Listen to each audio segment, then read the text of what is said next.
Professor Famar, nós estamos inaugurando hoje uma série que nós estamos chamando de Mestres das Finanças do Brasil. E o senhor foi lembrado para ser o primeiro dos nossos palestrantes. Muito obrigado. Mas queria deixar claro aí para toda a plateia que nós iremos, ao longo dos anos, convidar vários grandes mestres das finanças aqui do Brasil, seja de São Paulo, seja de outros estados, mas a nossa intenção é valorizar e dar ouvidos a essas pessoas tão brilhantes que, ao longo do tempo, têm se destacado no ensino e na pesquisa, especialmente na área de finanças. Nós também pretendemos, ao longo do tempo, ao longo dos anos, organizar outros tipos de encontros, voltado para os nossos alunos, voltado para a comunidade Mackenzie, voltado para o público externo também. Encontros, viu, professor Famar, em que a gente vai procurar estreitar o relacionamento entre a academia e a prática. Nós, acadêmicos, e os praticantes do mercado. A gente tem ouvido falar que, mesmo nos Estados Unidos, essa preocupação está existindo de tornar finanças mais relevantes do ponto de vista prático e não ficar só circunscrito à área acadêmica. Então, nós pretendemos, modestamente, contribuir nesse sentido também. Acho que vai ter sucesso. Aliás, eu até já vou adiantar para vocês que o professor Famar voltará aqui ao Mackenzie, certamente, brevemente, porque o professor Famar tem uma bagagem profissional invejável. Quem conhece o professor Famar sabe que, além de um grande acadêmico, um grande pesquisador, um grande professor, o professor Famar tem uma das carreiras mais brilhantes no mundo corporativo. E, se ele quiser, até ele pode falar melhor sobre isso. Mas, enfim, certamente contaremos com o senhor novamente aqui no Mackenzie, em outras oportunidades. Vou estar com muito prazer. Ok. Bom, eu não vou fazer muitas apresentações do professor Famar. O professor Famar é conhecido aí de todos nós, suponho, mas o professor Famar é um dos professores mais notáveis do Brasil na área de finanças, foi professor por muito tempo da FEA-USP, no Departamento de Administração e na área de finanças. O professor Famar também trabalhou muito tempo na PUC de São Paulo. Enfim, o professor Famar tem uma carreira brilhante no ensino e na pesquisa na área de finanças aqui no Brasil. Muitos dos bons e melhores professores de finanças aqui do Brasil passaram pela orientação do professor Famar, que eu sei disso. Então, enfim, qualquer coisa que eu fale aqui do professor Famar é pouco diante do brilhantismo que tem sido a sua carreira até os dias de hoje. Por isso que é uma honra muito grande ter o professor Famar aqui hoje, aqui na nossa casa. A apresentação que eu vou fazer é muito baseada nesses dois artigos, nesses dois trabalhos. E muito me orgulha ter acompanhado com o Almir Galdão essa possibilidade. Eu me lembrei, quando encontrei o Almir Galdão, que nós nos encontrávamos muito na década de 96, e eu fui orientador da dissertação de mestrado dele, que recebeu o prêmio de melhor artigo de finanças. Foi uma dissertação que versava sobre a ineficiência dos mercados, um teste pela volatilidade, baseado na teoria de Robert Shiller. Depois que o Almir Galdão apresentou esse trabalho, o Robert Shiller foi ganhador do Prêmio Nobel. Então, é muito honroso para nós termos participado dessa dissertação. E também, para não esquecer, nós falávamos muito de música popular. E a primeira transparência que eu vou mostrar é uma transparência inesquecível, que devia ser nomeada com "Por que não me ensinaste como se vive sem ti?". Então, eu vou abrir a apresentação. Aí, eu gostaria de enaltecer que aí está um ambiente econômico-financeiro. O ambiente externo gera o capital. Isso é a somatória das poupanças individuais, que se juntam, todos os agentes do mercado têm uma renda. Essa renda é consumida em parte e outra parte é poupada. As poupanças individuais somadas formam um capital que vai ser introduzido na empresa via caixa. E o que a empresa faz com esse capital, com essa caixa? Compra ativo permanente e financia insumos para a produção dos bens e serviços, pagando materiais, salários, energia, outros. Isso se forma um produto acabado, com a absorção do desgaste do ativo permanente, que é a depreciação, e por um processo de venda, que tem o preço menos os custos, o resultado, recupera, se for à vista, recupera o caixa, e se for por processo de contas a receber, a prazo, geram contas a receber, que é um ativo, e por cobrança gera o caixa outra vez. Nesse caixa, entra todo o processo, todo o volume de vendas, o faturamento. E o que a gente faz com esse caixa? Repõe outra vez as partes dos insumos para produzir o bem e o serviço prestado. E isso fica um giro constante, um giro constante. E sobra aqui no caixa, cada vez que a gente retira os valores para os insumos, sobra aqui o lucro que vem do resultado e um custo que nós computamos no preço, mas nós não pagamos, que é a depreciação. Então, vai sobrar aqui o lucro mais a depreciação, que, por denominação acadêmica, são os fundos gerados internamente, são os fundos gerados pelas operações, são as operações de produzir e vender que geram esse fluxo. E esses fundos são destinados para outras finalidades. Pode-se repor o ativo permanente que se desgastou, pode-se distribuir uma parte de dividendos para o capital, e o resto fica novamente em circulação. O que está chamando a atenção aqui, que eu gostaria de chamar a atenção, é que o capital é a única fonte de financiamento para esse processo todo, nesse momento. E esse capital, ele é dividido em capital de risco fixo e capital de giro. O capital fixo é aquele que ficou imobilizado, ficou esterilizado como ativo permanente, e o capital de giro, não é capital de giro líquido, é capital de giro, ficou circulando, financiando os ativos circulantes. Se a empresa tiver mercado para ser atendido, ela deve usar o capital novamente para atender esse mercado. Mas, às vezes, o acionista não tem interesse em participar do capital, mais da empresa.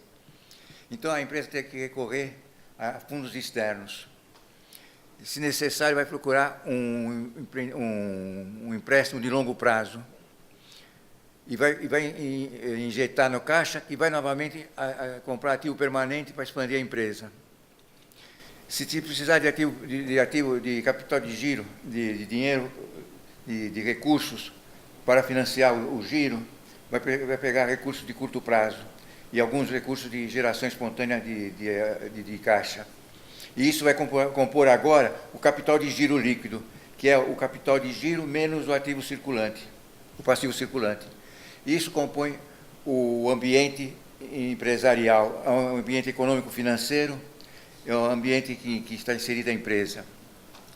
Aqui eu gostaria de chamar a atenção de um fato. Cada vez que isto gira, cada vez que as vendas faz esse complexo produtivo girar, deixa no caixa lucro mais depreciação. Se a gente relacionar o lucro com as vendas, a gente tem a margem de lucro, o percentual de margem de lucro. Se a gente tiver uma forma de notar como cada vez que gira, isso vai deixando essa margem de lucro, a gente relaciona as vendas com o total do ativo, a gente tem o giro do ativo. Juntando os dois marcadores, cancelando as vendas, a gente tem lucro sobre ativo, que é o retorno sobre investimento. É a primeira medida de desempenho da empresa. As finanças, a teoria de finanças atua em todos esses campos. A estrutura de capital, que é o capital dos acionistas mais o capital de terceiros, gerou uma teoria importante, a teoria da irrelevância da estrutura de capital, estabelecida por Modigliani e Miller em 1958, ambos ganhadores de prêmio Nobel. E tem a teoria da irrelevância. Se nós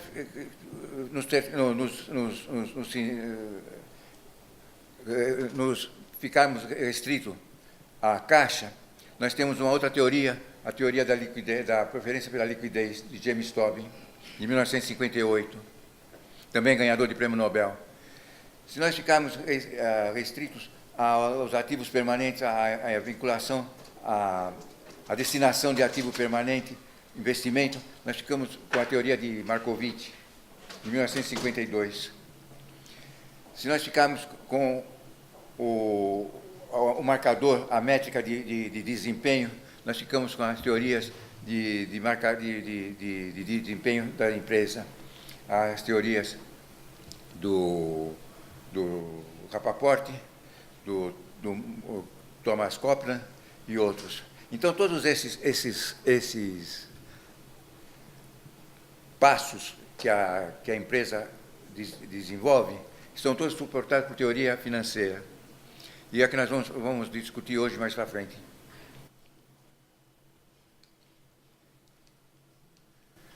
Uma outra coisa que eu queria chamar a atenção inicial é que a função da empresa é maximizar o valor dos acionistas, para os acionistas. Isso é uma verdade que cada vez tomou mais corpo. Já se discutia há muito tempo, mas era discutível se era maximizar o lucro ou maximizar a riqueza dos acionistas. Eu acho que isso ficou claramente definido do ponto de vista prático quando Jack Welch tomou conta da General Electric em 1981 e estabeleceu que as empresas dele só existiriam se criasse a riqueza para o acionista.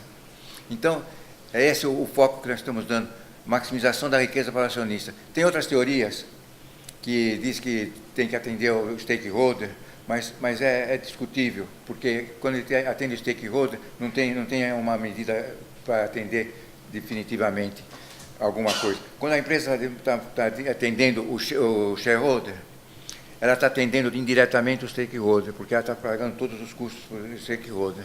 Então, essa maximização do valor da empresa é o objetivo da empresa. E esse objetivo é atingido com 3 grandes decisões: decisões de investimento, decisões de financiamento, decisões de utilização do lucro. Os investimentos em projetos cuja taxa de retorno é maior do que a taxa mínima requerente. A taxa mínima requerente é a taxa alternativa de aplicação dos recursos. Os retornos devem ser apurados ao longo do tempo e de acordo com o fluxo de caixa. Na decisão de financiamento, a empresa deve escolher a melhor estrutura de financiamento, o mix de financiamento. E aí a estrutura financeira inclui dívidas de patrimônio, e aqui temos um fenômeno de alavancagem, que também é discutível na estrutura de capital, com Modigliani e Miller. E o tipo de financiamento deve ser tão próximo quanto aquele ativo que está sendo financiado. Então, para ativos de longo prazo, precisa de financiamento de longo prazo. Para ativos de curto prazo, precisa de financiamento de curto prazo.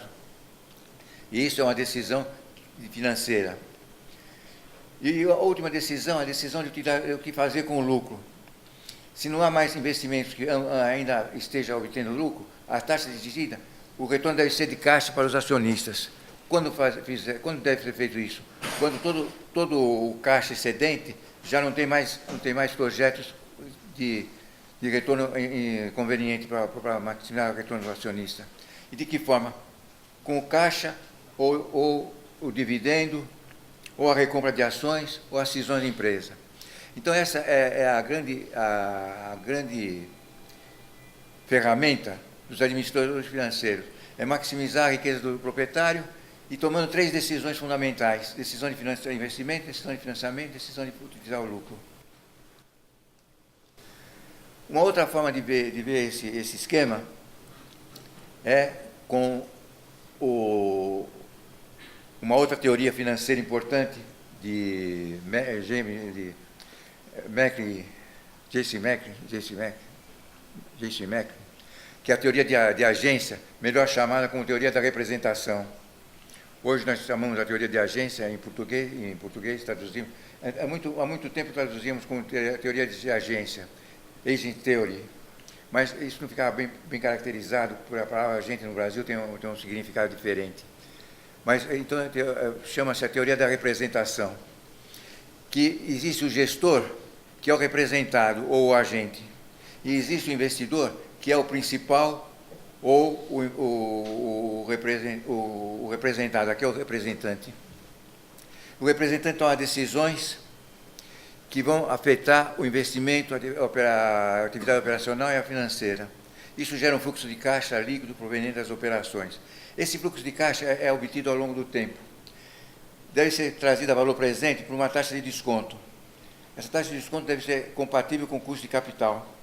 E isso gera, a taxa de desconto dos fluxos financeiros, gera o valor para o acionista, que é o dividendo mais o ganho de capital. O investidor fica satisfeito. Acontece que o objetivo do investidor é cada vez ficar mais rico. Ninguém vai montar uma empresa para ficar mais pobre. Então, ele tem o objetivo de ficar mais rico.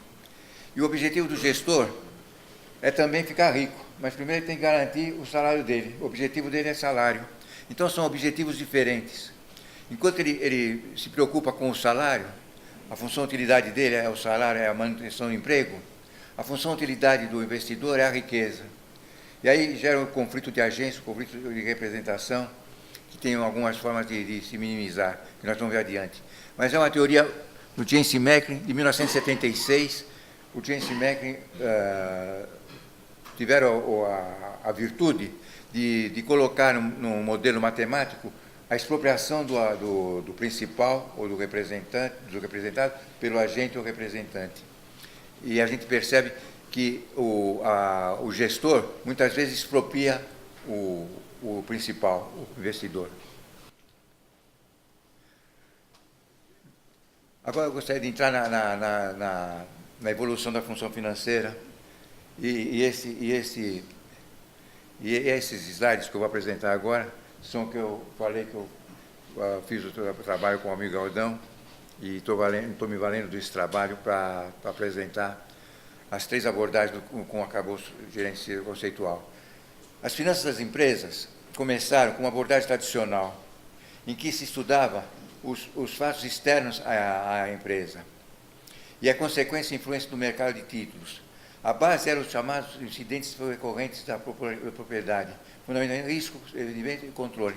Se nós pensarmos o que era a função financeira em 1880, 1870, os primórdios da industrialização, a gente tinha as grandes ferrovias sendo instaladas, os grandes complexos siderúrgicos para fazer os trens, para fazer os trilhos, tinha alguma indústria química, a aspirina é de 1890, então tinha indústrias químicas poderosas já.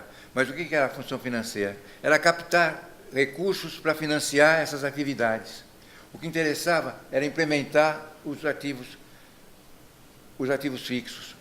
E precisava de carregar recursos para a empresa. Então, os recursos vinham do mercado de títulos. E a atividade financeira era voltada para fora da empresa. O administrador financeiro captava recursos, incluía na empresa, aplicava na empresa, e os seus resultados geravam remuneração para os portadores de títulos. Essa remuneração era ou dividendos ou juros. E juros ficavam acumulados. Não se pagava os juros diretamente, porque não tinha caixa. Então, acumulava juros e depois incorporava capital. E por causa disso, muitas vezes, no passado, se considerava juros como despesa dedutível, não dedutível do imposto de renda. Era um ativo permanente. Depois, a evolução das finanças transformou juros numa despesa e dividendos numa distribuição de lucro. Então, essa era a visão no final do século XX, do século XIX, em que se procurava o risco, o rendimento e o controle. O risco se referia aos portadores de títulos, em outros termos, os credores residuais, que eram os proprietários da empresa. E aí, o controle legal, o controle acionário. Dessa abordagem tradicional, parte-se para uma abordagem administrativa, que tem início na década de 20, no século XX, na década de 20. É a abordagem que acompanha a administração científica. Os administradores científicos, Fayol, Ford, Taylor, perceberam que a atividade do escritório era semelhante à atividade da fábrica, da atividade operacional. Porque entrava matéria-prima, produzia o produto e saía o produto acabado. No escritório, entrava a matéria-prima, que era a nota fiscal, os documentos, processava esses documentos e saíam os relatórios finais. Então, foi dado para essa abordagem a mesma característica da administração científica que se dá para a produção. E a contabilidade, que foi parte fundamental desse processo, ela tinha um respaldo no processamento de documentos para sair o relatório. Isso perdurou até a Grande Guerra, a Segunda Grande Guerra, e se desfez, ficou esquecida, porque tinha a crise monetária do fim da Primeira Grande Guerra, em 1920, tinha a crise da quebra da Bolsa de Nova York, em 1929, e a guerra, enfim, em 1938, escondeu a preocupação com a administração financeira. E depois do fim da guerra, ela começou a tomar corpo na década de 50. E aí são estudados os maiores ênfases, os aspectos internos da empresa. O controle orçamentário, previsão de vendas, orçamento de caixa, dando o respaldo de controladoria. A terceira abordagem é a abordagem econômica. O Keynes, em 1936, fez a grande obra dele da Teoria Geral de Keynes e introduziu alguns marcadores macroeconômicos, como, por exemplo, a taxa de retorno adicional prevista e o custo adicional do capital, que dá corpo à teoria de finanças baseadas na economia, e que se baseia também no funcionamento do mercado, mas no assunto macroeconômico e microeconômico. Essa abordagem é a que perdura com muita ênfase hoje, o retorno para o acionista como objetivo final da empresa.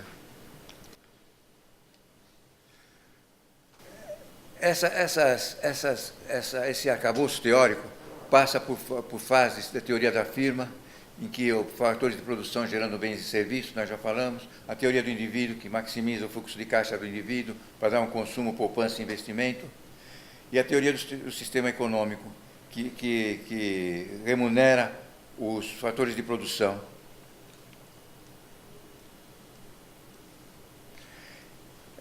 Para sintetizar essa abordagem de Arch e D'Ambrosio. Arch e D'Ambrosio são dois autores importantes no início das finanças, da teoria de finanças. Escreveram um livro, Administração Financeira, Teoria e Aplicação, em 1969. E sumarizando o que eles abordaram, a teoria tradicional, ênfase nos principais acontecimentos financeiros da empresa, na parte externa, administrativa, a função financeira como uma função administrativa científica. Operações e rotinas diárias constituem o centro das atenções, e a abordagem econômica, ênfase na teoria econômica das finanças das empresas. Então, é essa a abordagem de Arch e D'Ambrosio. Um outro autor importante que nós citamos é Fred Weston. Fred Weston faleceu recentemente, com mais de 90 anos, mas em 1966 ele escreveu a Administração Financeira, Campo e Metodologia. É o primeiro livro de teoria de finanças que ganha corpo na evolução de finanças.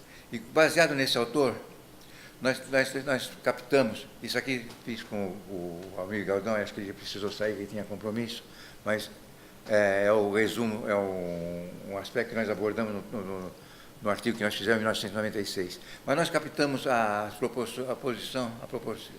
proporção de Weston. O Fred Weston diz o seguinte: a história do pensamento econômico e financeiro reflete os problemas do dia a dia. Não existe uma teoria que atende as finanças como um todo. Segundo o Fred Weston, as finanças atendem o dia a dia. Uma segunda observação do Fred Weston é que o estoque crescente de conhecimento torna possível o desenvolvimento das novas teorias. No entanto, os progressos do estudo de finanças são baseados no conjunto de conhecimentos, ferramentas e conceitos requeridos para solucionar problemas prementes.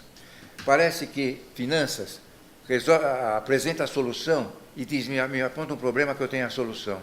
Nós vamos ver que muita teoria de finanças, muitos modelos de finanças foram desenvolvidos antes de ter problemas e foram esquecidos. Só depois que apareceu o problema, o pessoal de finanças tinha uma solução. E, finalmente,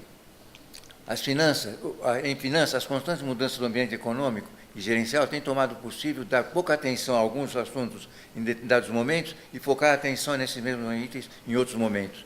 Então, a teoria desenvolve um modelo, ninguém se incomoda com ele, até que aparece um problema. E, aparecer esse problema, as finanças são lembradas como uma solução. E aí nós vamos ver a evolução disso agora. O Fred Weston, no livro dele, que está aqui, Finanças das Empresas, Campo e Metodologia, traduzido em 1969 para o português, ele escreveu esse livro em 1966. Ele fez o seguinte, ele fez uma tabela em que ele dava a época, dava os fatos econômicos e industriais, e como esses fatos econômicos e industriais atendiam ou influenciavam o conteúdo de finanças, baseado no que ele conseguia detectar na época. No início do século XX e fim do século XIX, o que estava no ambiente financeiro? Movimento de grandes consolidações. É dessa época aparecimento das grandes corporações americanas, General Motors, General Electric, Westinghouse, Shell, Esso, e isso dava um movimento de grandes consolidações. E qual era a preocupação de finanças? Estrutura de capital e principais episódios financeiros externos à empresa. E com isso, o que se fazia? Finanças era representado pela contabilidade e alguns direitos, alguns aspectos de direitos. A contabilidade tinha muita influência e o direito tinha o aspecto legal, societário. Na década de 20, há uma expansão de novas indústrias. Fusão para completar as linhas de comercialização. Grandes margens de lucro. Isso é o que estava depois da Primeira Guerra, antes do começo da Segunda, antes do crash de Nova York.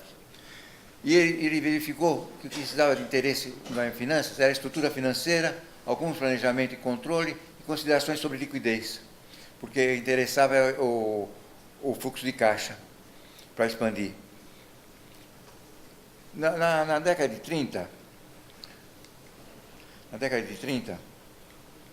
ele encontra um ambiente muito diferente. Profunda recessão econômica por causa da Bolsa de Nova York, onda de reorganizações e falência, e legislação do New Deal do Roosevelt, na década de 1930, para recuperar a economia americana. O que aparecia nos livros de finanças?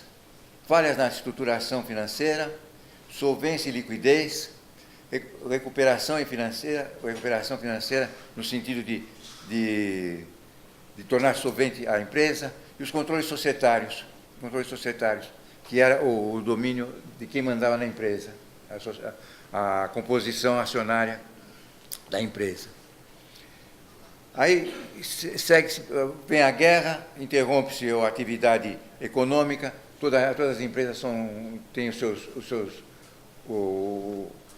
suas plantas destinadas para o movimento bélico, para a criação de equipamento bélico, e não se tem muita atenção nesse período à atividade financeira.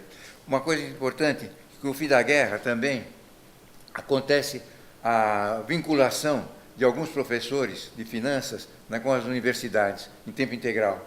É o caso de Markovitch, é o caso de Modigliani Miller, é o caso de Tobin, é o caso de Black-Scholes, é o caso de todos esses professores que são ganhadores de prêmio Nobel.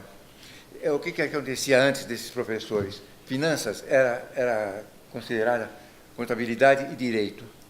Então, quem dava aula de finanças se preocupava com a contabilidade e com o direito. E eram professores que eram homens de negócio, que tinham atividade diária nas empresas, fazendo essas atividades, e à noite iam nas faculdades dar aula de finanças, que era contabilidade e direito.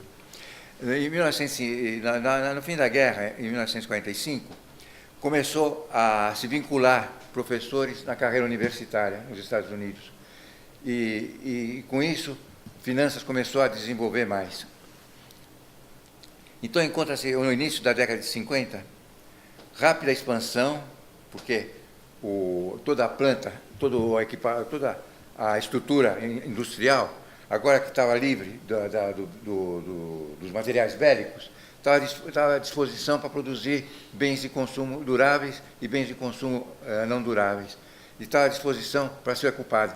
Os Estados Unidos já tinham saído vencedor da guerra, com suas instalações inalteradas, sem ser destruída. A Europa estava destruída, o Japão estava destruído e a Ásia estava destruída também.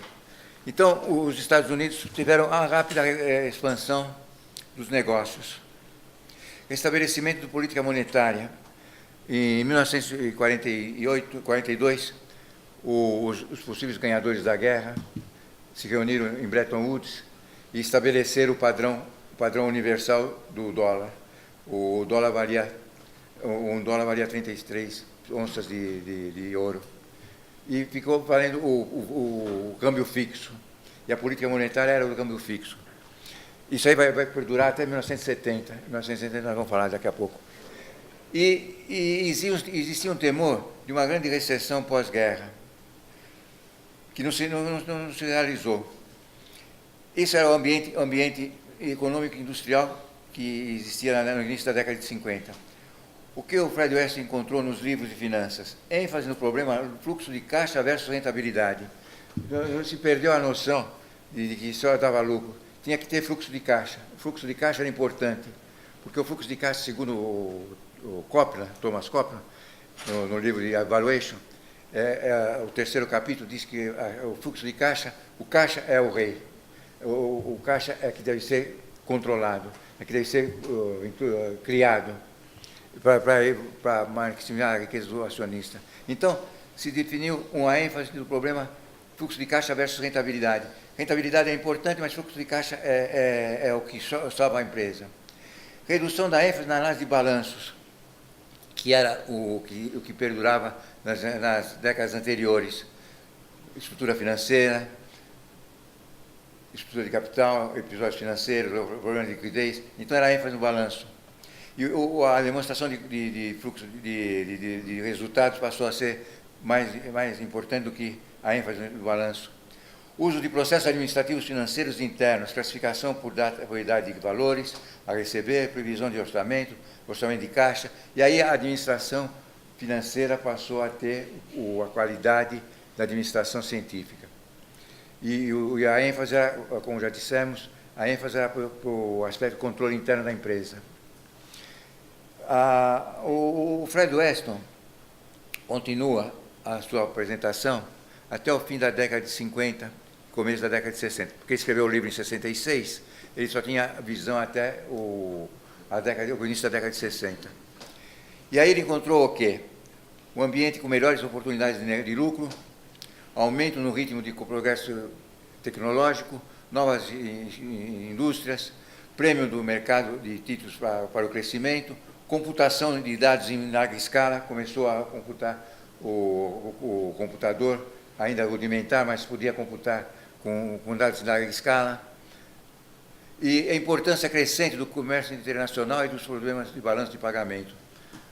Eu queria chamar a atenção, vocês devem se lembrar, já terem visto pelos jornais, em 2008, se comemorou o grande plano americano, que foi feito em 1948, chamado Plano Marshall, que foi destinar para a Europa uma enorme quantia de recursos para a Europa se recuperar. Os Estados Unidos, com aquela situação de ter à disposição dele o parque industrial, ele produzia bastante, produzia em excesso, atendia o mercado interno e sobrava. Então, o que ele tinha que fazer com o que sobrava? Tinha que vender. Mas vender para quem? A Europa estava destruída e o Japão estava destruído e a Ásia destruída. Imaginaram uma recuperação, uma ajuda econômica. Isso é muito bem criticado por um economista argentino, Raul Prebisch, que atuou pela CEPAL e que criticava a atividade americana, que depois de distribuir o excesso de produção, começou a exportar empresas e começou a ter a empresa transnacional e não se importar mais com a empresa americana, mas a empresa nos lugares que custava menos produzir. Então, nesse caso, eu estava falando do Plano Marshall. Os Estados Unidos cederam para a Europa um volume extraordinário de dinheiro, que chamou Plano Marshall. E com isso recuperou a Europa, a capacidade europeia de consumir. Por outro lado, designaram o general MacArthur para tomar conta do Japão e desenvolver o Japão nas visões americanas, dando uma americanização na estrutura do Japão. E o Japão também ficou um grande cliente americano.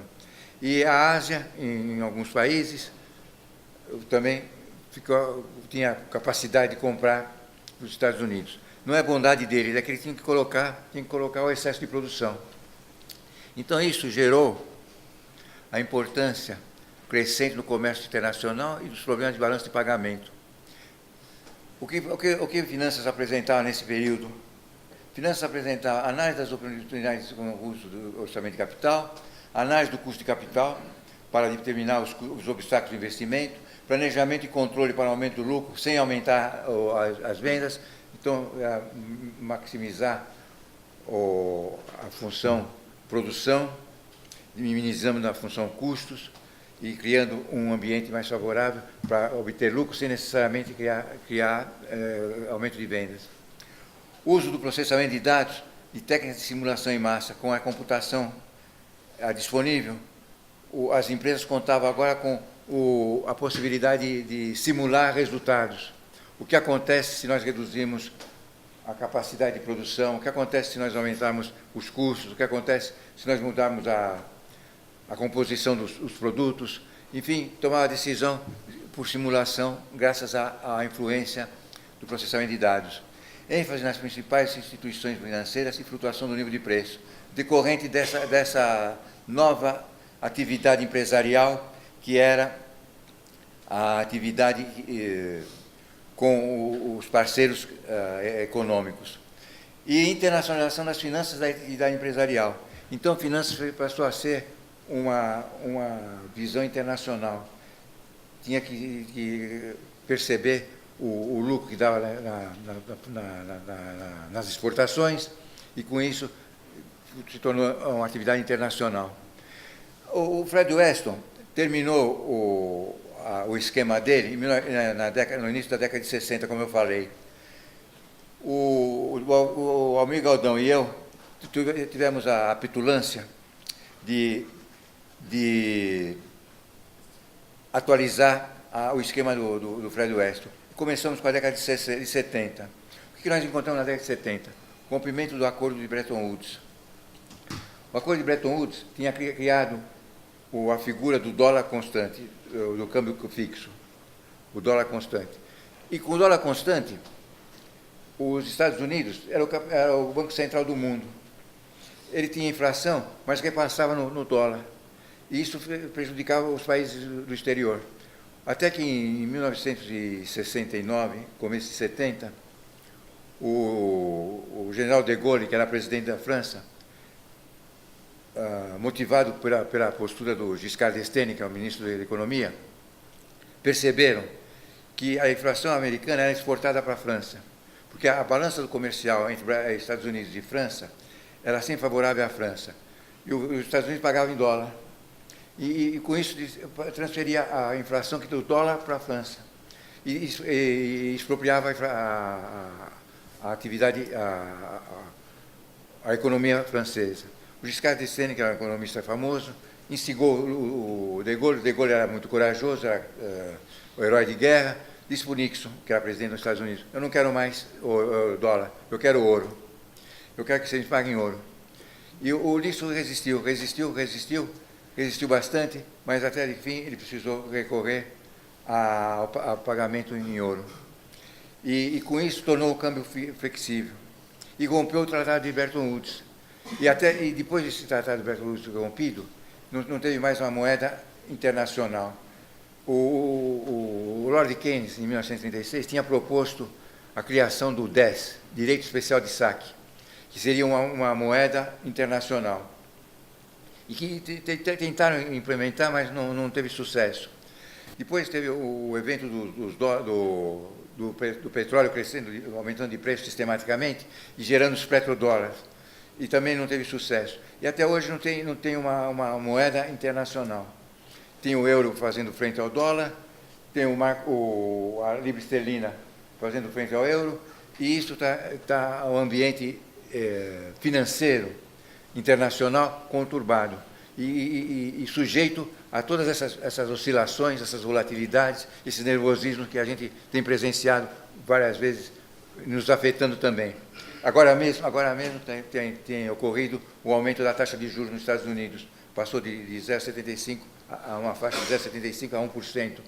Isso é um efeito que eles estão repondo o custo do capital, porque eles tinham afrouxado muito a política de juros quando ocorreu a crise de 2008. Eles colocaram muito dinheiro na economia e baixaram a taxa de juros para recuperar a economia, que era uma coisa que foi errada no crash de Nova York em 1929. A economia não tinha liquidez. Então eles perceberam que, diferente de 1929, precisava dar liquidez para o mercado se recuperar. Então o Bretton Woods rompido cria problemas. Aí, em 1974, tem uma crise na Bolsa de Nova York novamente, nos Estados Unidos. A Bolsa de Nova York quebra e tem uma queda profunda de rentabilidade. Com o choque do petróleo e com o rompimento de Bretton Woods e com a quebra da Bolsa de Nova York, a inflação dos Estados Unidos, na década de 70, passa a ter 2 dígitos. Passou a ter 15% de inflação ao ano. E isso era inconveniente, um país que nunca tinha tido inflação relevante. Teve o choque de petróleo, os árabes perceberam que eles tinham uma grande arma na guerra com os judeus. Eles tinham uma grande arma que era justamente mais belicosa do que as armas de guerra tradicionais. Era o preço do petróleo. Eles são produtores internacionais, maiores produtores internacionais, resolveram aumentar o preço do petróleo. E com isso gerou um excesso de liquidez no sistema financeiro. Eles estabeleceram o preço do dólar crescendo periodicamente, desde 1973. Isso gerou para eles um fluxo de caixa importante. E eles não tinham o que fazer, eles não tinham plano de investimento, porque eles não tinham essa visão. E com o excesso de caixa, o que eles fizeram? Recorreram aos bancos internacionais e deixaram o dinheiro, excesso de caixa, excesso de liquidez no sistema bancário, e deixaram o dinheiro nos bancos. O que acontece na teoria de finanças?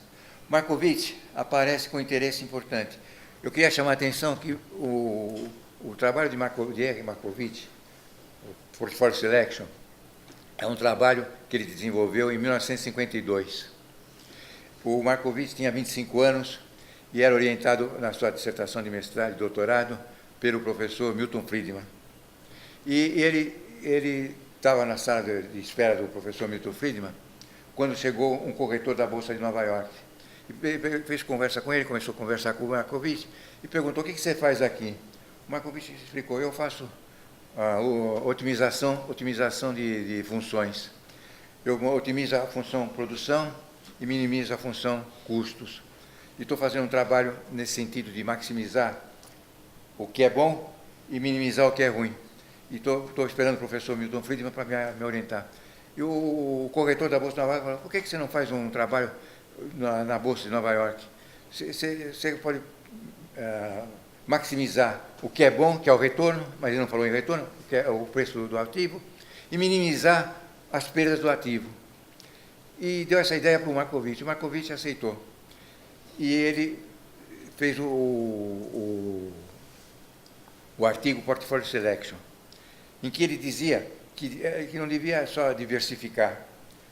A diversificação já era esperada.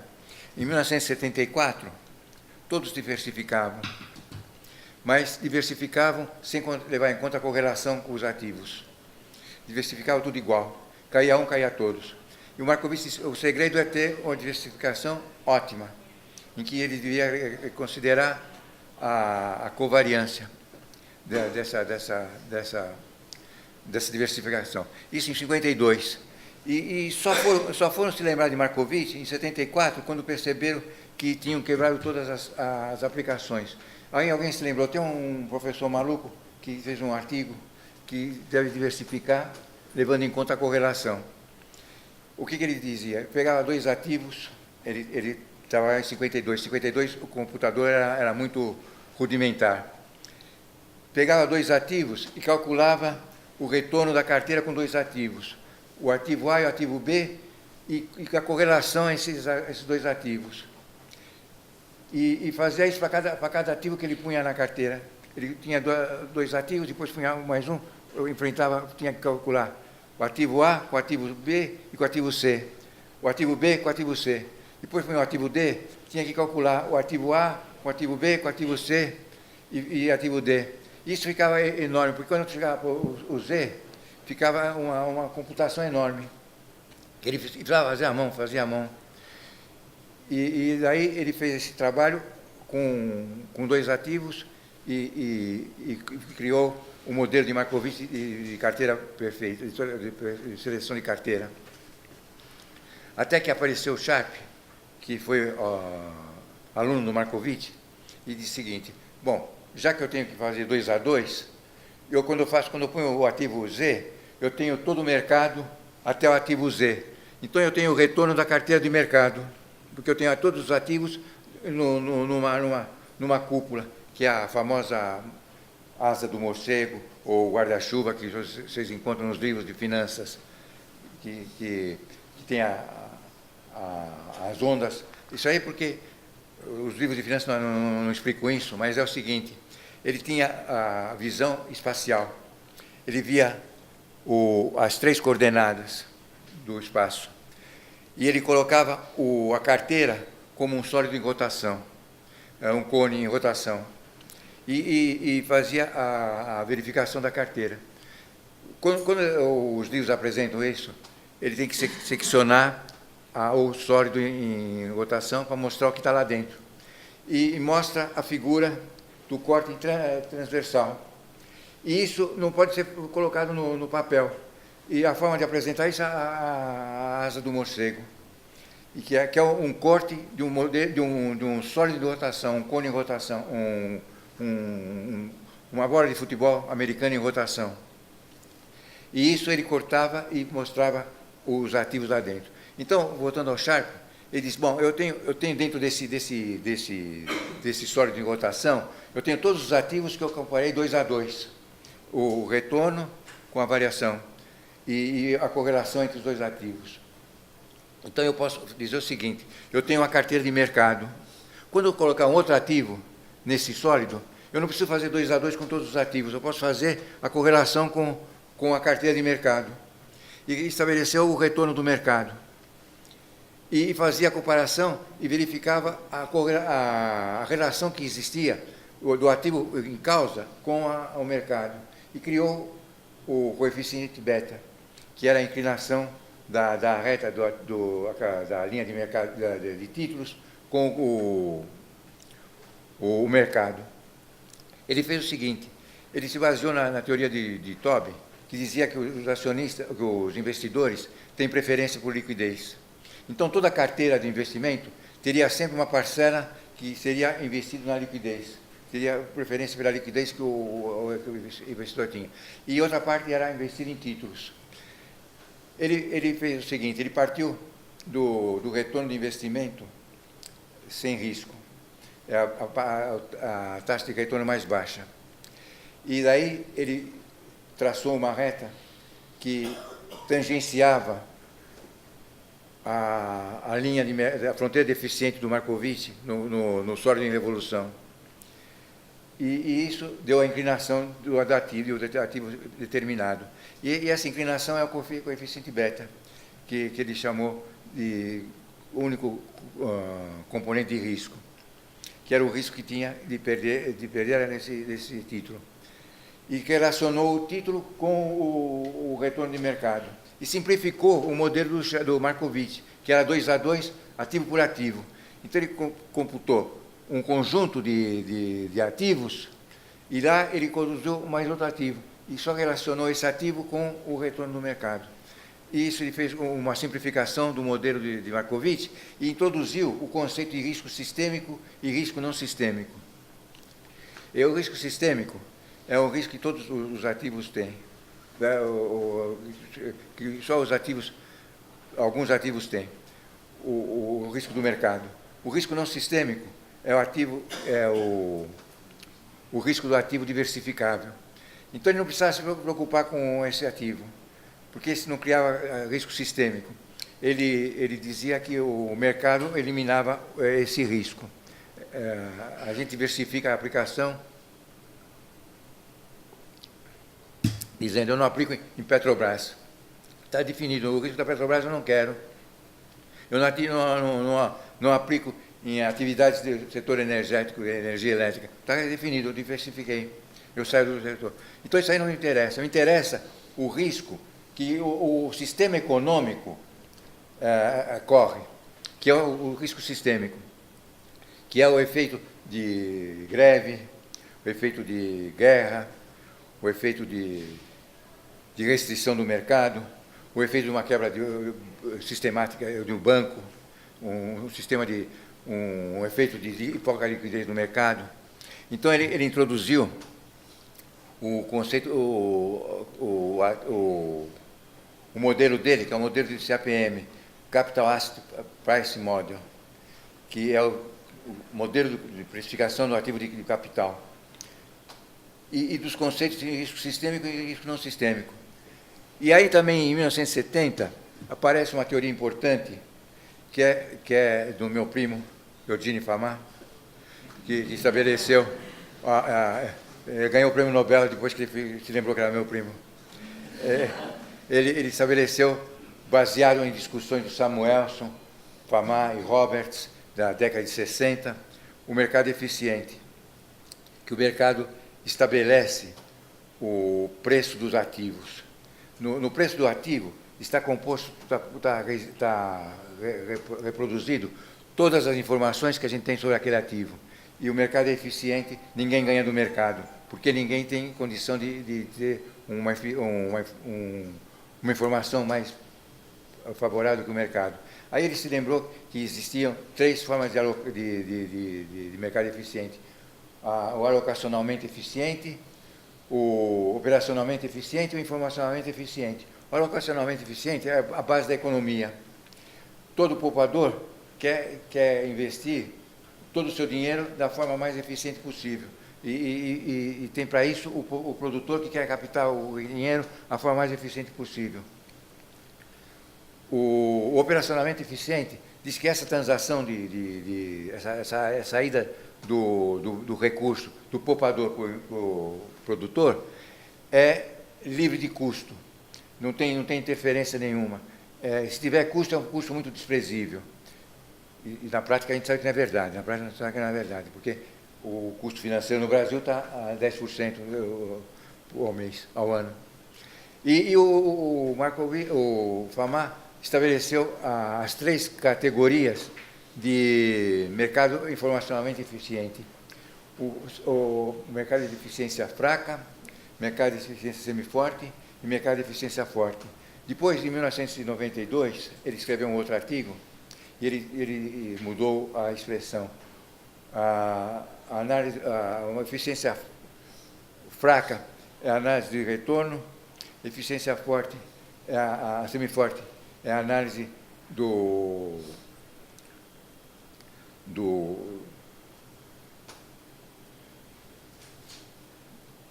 da informação, E a análise de eficiência forte é a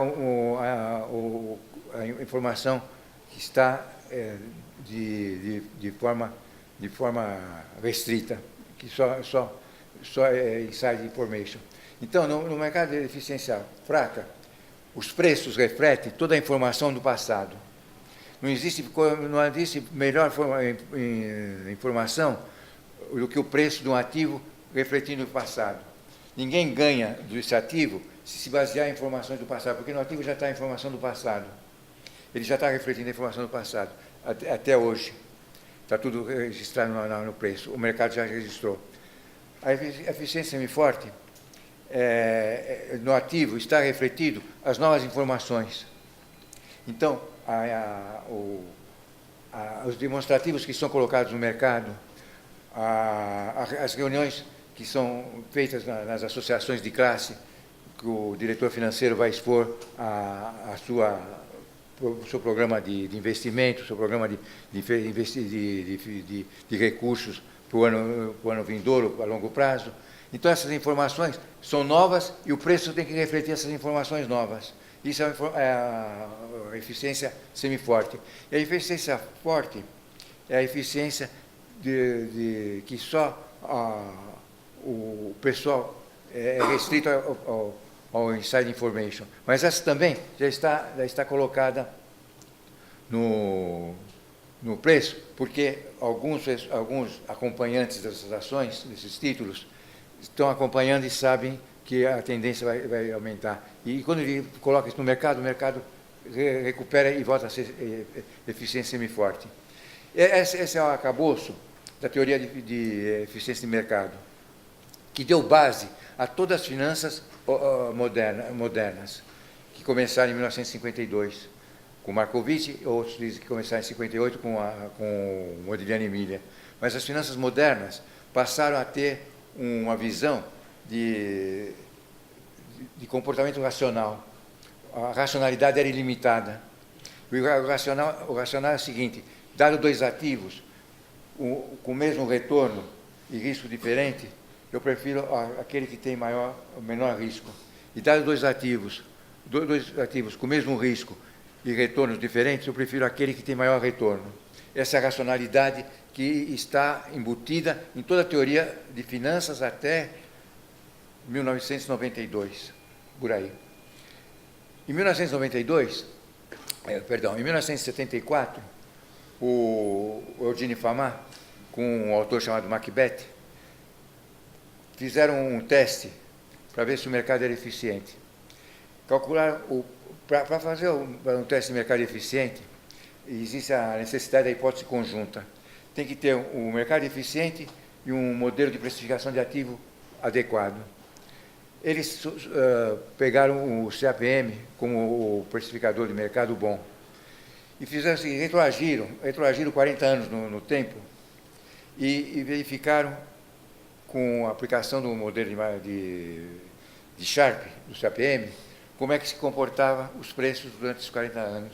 Ele não podia fazer isso para frente, porque ele não sabia como ia acontecer, mas ele tinha passado, ele tinha estatística, ele podia saber quanto se comportou o mercado nesse período. E eles perceberam que a eficiência semiforte foi adotada, comprovava. Só em 2 períodos pequenos, de 4 anos, que havia uma ineficiência que era explicada por motivos próprios daquele período. Então, eles chegaram à conclusão que o mercado era eficiente e o CAPM era um bom precificador de ativos. Em 1992, o Fama e Kenneth French, fizeram uma outra pesquisa e chegaram à conclusão de que ou o mercado era ineficiente ou o CAPM estava errado. E chegaram à conclusão, eles são defensores da eficiência do mercado, que o CAPM estava errado. E que o CAPM não captava todos os riscos do mercado. Ele captava só um risco e não dava atenção para o tamanho da empresa, para a relação livros e mercado e o efeito momento. Então, eles diziam, o CAPM não é um bom precificador. E o mercado é eficiente, o CAPM não é bom precificador. Isso mexeu com os defensores do CAPM, notadamente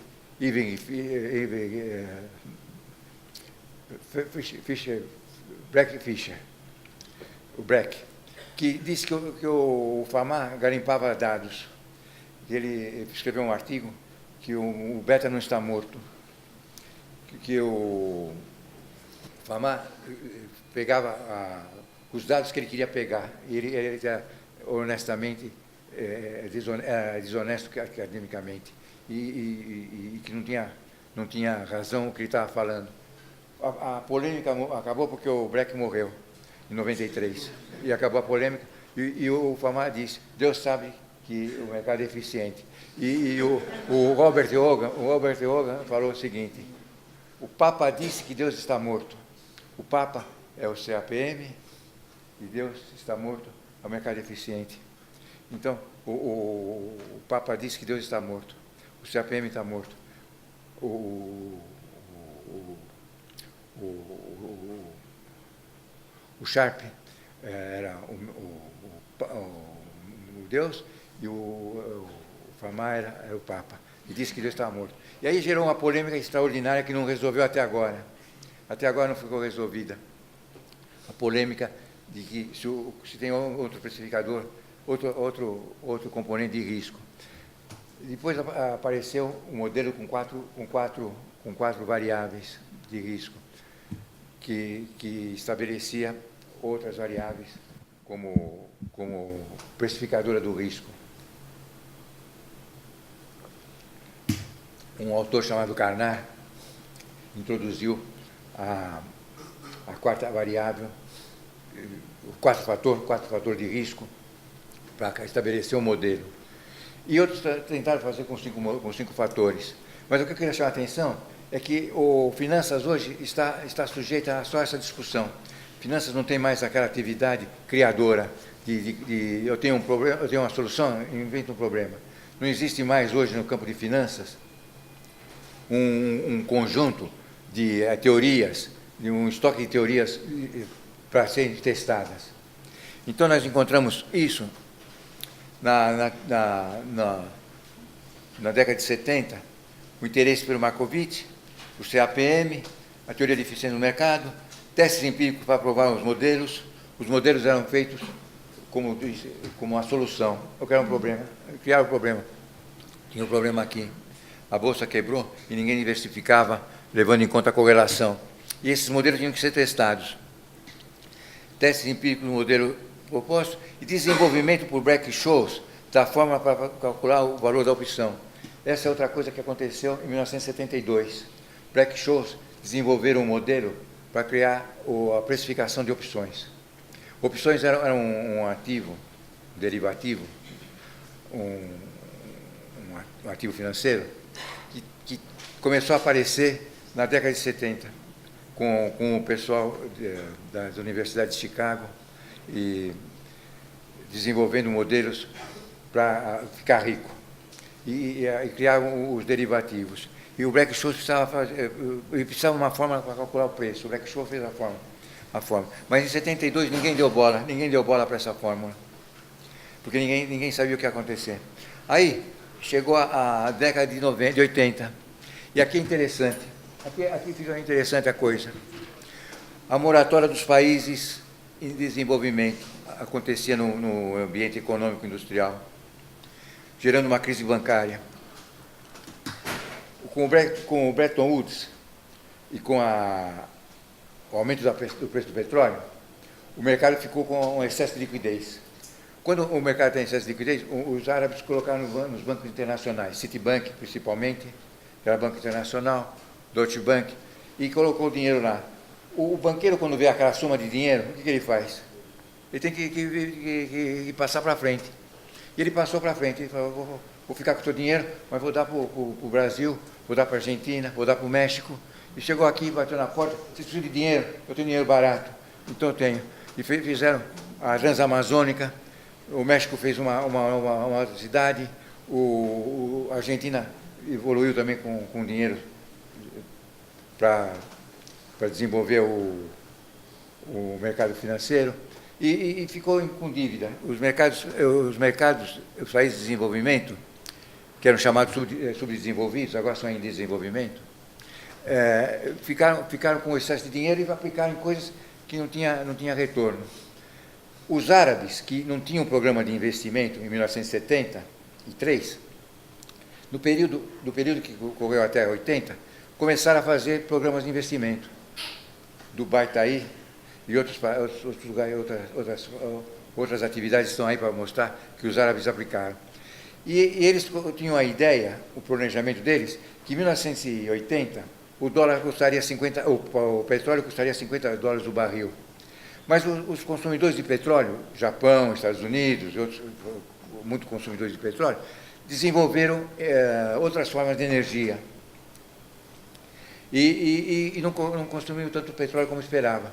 E o preço do petróleo caiu a $35 o barril, não passou de 35. E com isso, o fluxo de caixa para os árabes sofreu uma quebra. Eles tinham projetos que previam o barril a $80 e estavam com o fluxo de caixa desenvolvendo o projeto de investimento. Como caiu para 35, eles não tinham essa fonte tão definida de recursos.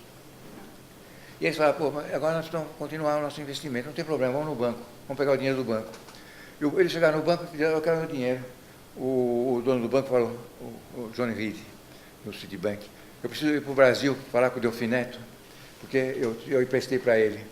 Eu vou ver se ele me devolve. O Cavalo, na Argentina, vou falar com o Cavalo, vou ver se ele me devolve o dinheiro. E chegou ambos os ministros da Fazenda, disseram, não, eu estou devendo, mas eu apliquei em investimentos de maturação longa, então ainda não tenho o retorno, eu não posso devolver. O John Reed voltou para os árabes e falou, olha, tá difícil, eu não posso, eles não podem devolver, eu vou fazer o seguinte, eu vou te dar um juros maior, vou te compensar com juros. E aumentou a taxa de juros para 21% ao ano nos empréstimos internacionais. Os países emergentes que estavam endividados não aguentaram aquele custo de 21% de juros e quebraram. Quebraram a moratória. Aí os bancos perceberam que eles estavam assumindo todo o risco. Eles captavam dos árabes, ficavam com o dinheiro na carteira e entregavam para os países em desenvolvimento. E quem assumiu o risco não era o país de desenvolvimento, era o banco. Os árabes tinham emprestado para o banco, ele queria o dinheiro do banco. E o banco queria pegar o dinheiro dos emergentes, e não tinha. Então o banco tinha todo o risco e estava sujeito a quebrar.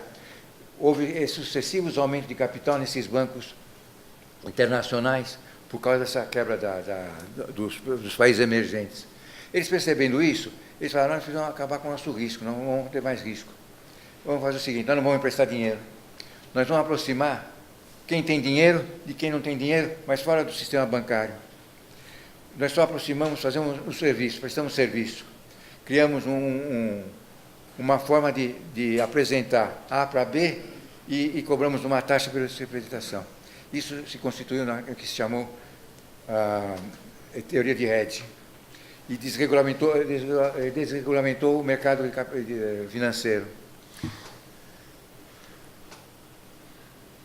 Desregulamentação determinação do mercado financeiro, aumento na quantidade de mergers e takeovers, crise no setor de poupança e empréstimo, securitização e a quebra da Bolsa de Nova York em 1987. E mas eu queria chamar a atenção que ela desintermediou o mercado financeiro. O que os finanças faziam?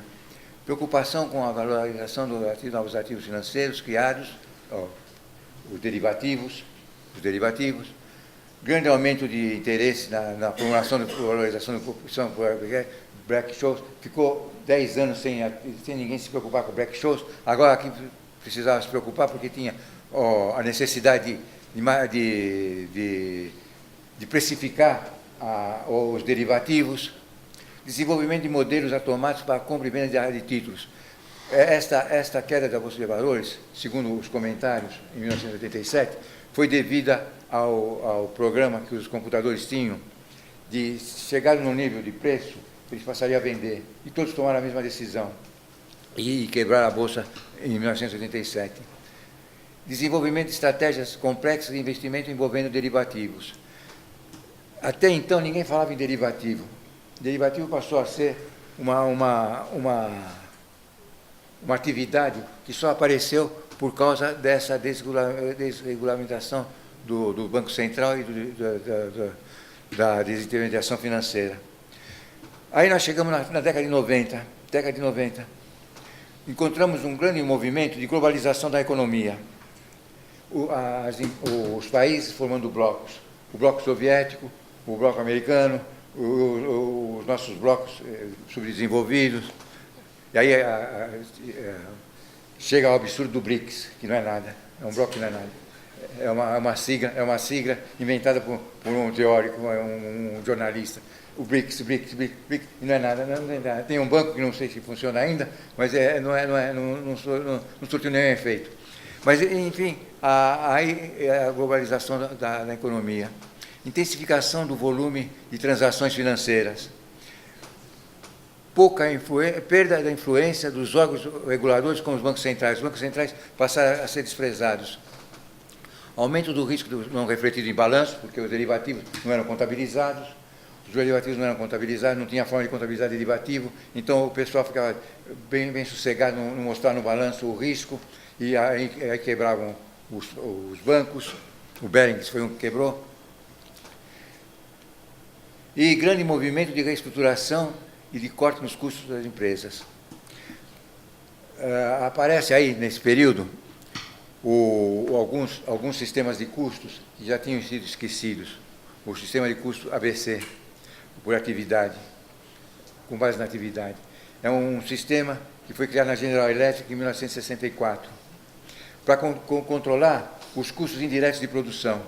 A General Electric tinha um sistema que criava os custos indiretos de produção e acompanhava esse volume de custos. E começou a perceber que estava distorcido, estava crescendo muito o custo indireto de produção. Então ele fez o seguinte, criou um sistema que ia ver o custo por atividade, e chamou o custo baseado na atividade, em 1964. Quando ele resolveu o problema, ele desativou, e ninguém falou mais disso. Mas um cidadão chamado Kaplan e o Michael Porter descobriram isso, e os japoneses também descobriram. E o Kaplan foi no Japão ver por que o Japão estava ganhando dos Estados Unidos na atividade produtiva. E percebeu que os japoneses estavam fazendo o que os americanos faziam no passado. E trouxe de volta a ideia de reduzir custos. E aí se espalhou pelo mercado que o que era bom era custo de atividade, o baseado na atividade. Isso só serve para quem não tem estoque. Para a empresa que não tem estoque, empresa de serviço, hospital, hotel, porque os custos ficam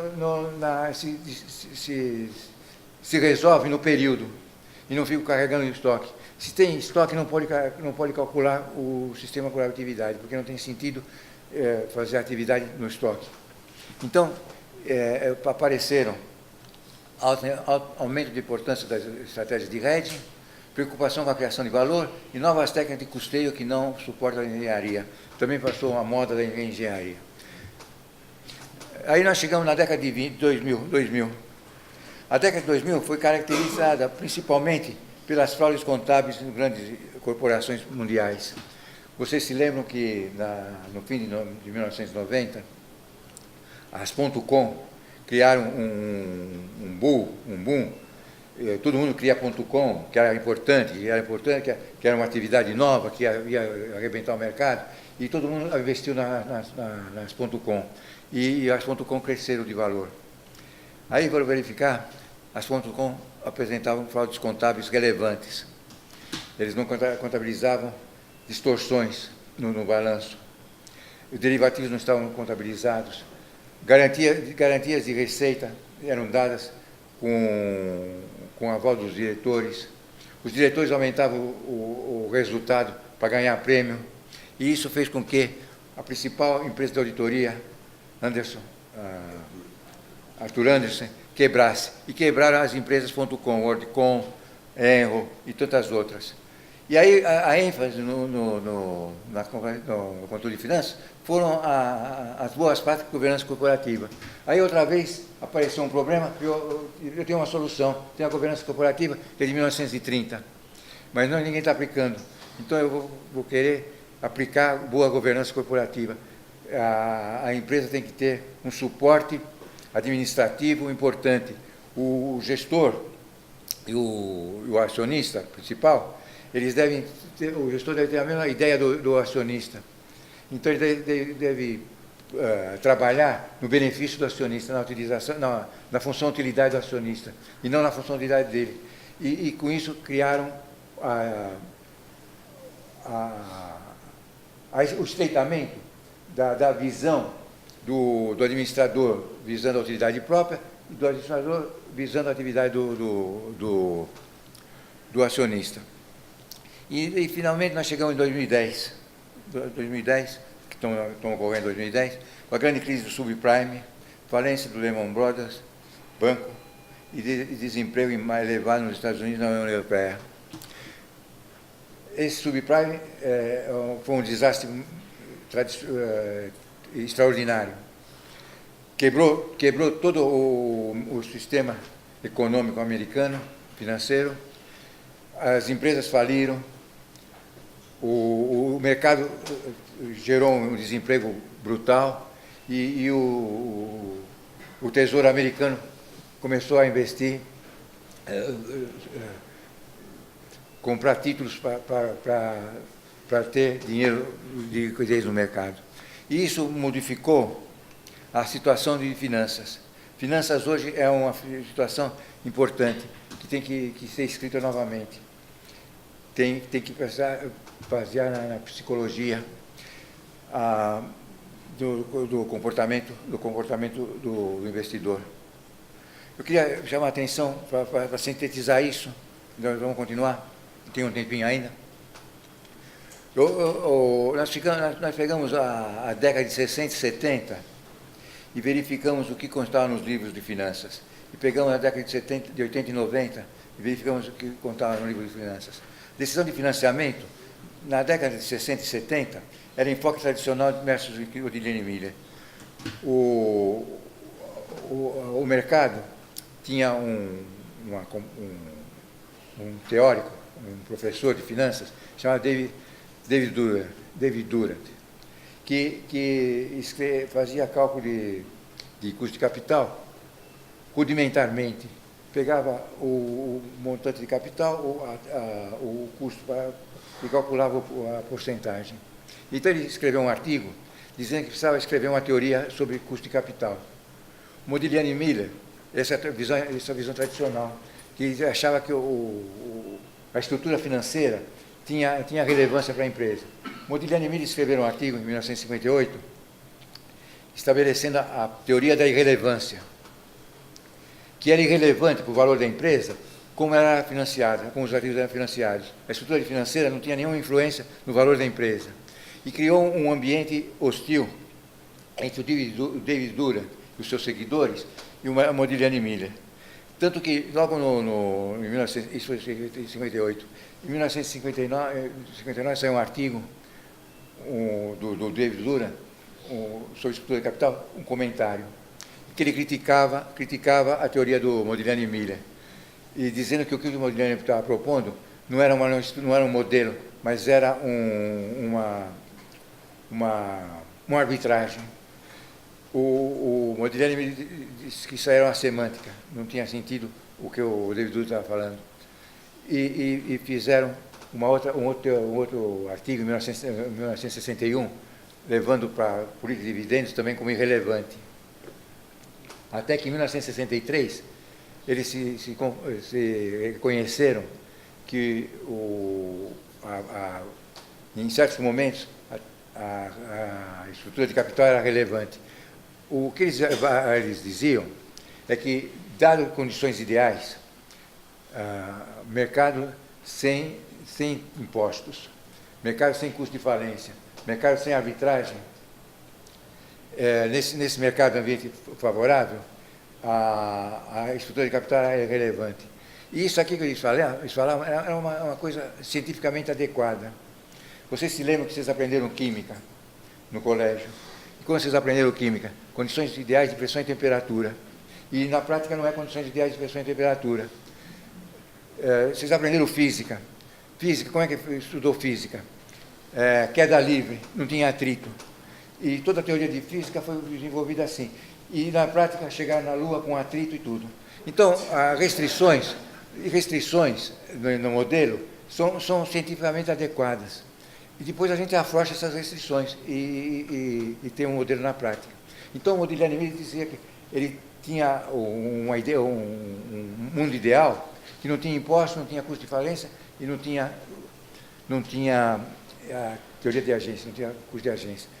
Porque a pergunta é a seguinte: se não é relevante a estrutura de capital, por que eu não me endivido eternamente?